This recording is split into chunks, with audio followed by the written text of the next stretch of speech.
should we stop trying to prevent suicides? Because after all, that is people exercising their autonomy. As it turns out, there are very clearly two categories of people who decide to choose to die. And the existence of those two categories has split the philosophical and medical community for centuries. Because the question is as follows: are all suicides irrational? Kant thought so.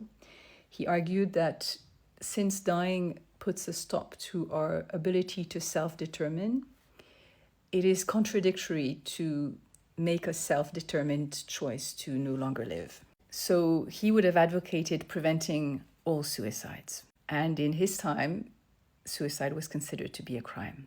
On the other hand, could the correct position be that since all suicides are choices that at least look like they're made by the person themselves, should we simply stop all prevention efforts because this is autonomy speaking? This is a form of freedom in all cases.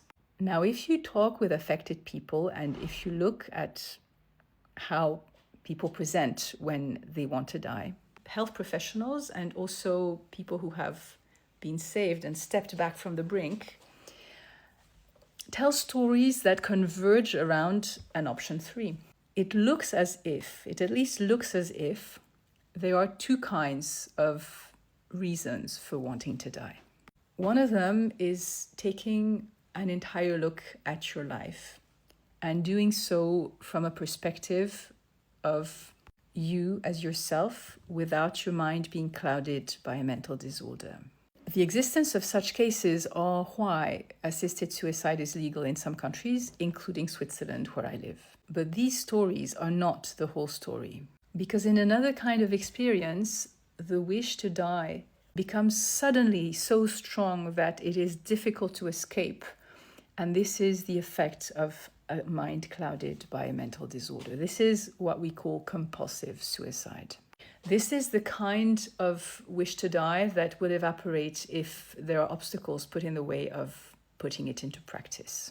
In one region of rural India, the suicide rate was dropped 90% simply by putting the most popular means in a place where you had to walk there and sign your name to obtain it. But there was actually no gatekeeper. You could obtain it. You just had to switch on your active thinking brain again, and that was enough to drop the suicide rate 90%. So there is a difference between so-called rational suicide and compulsive suicide.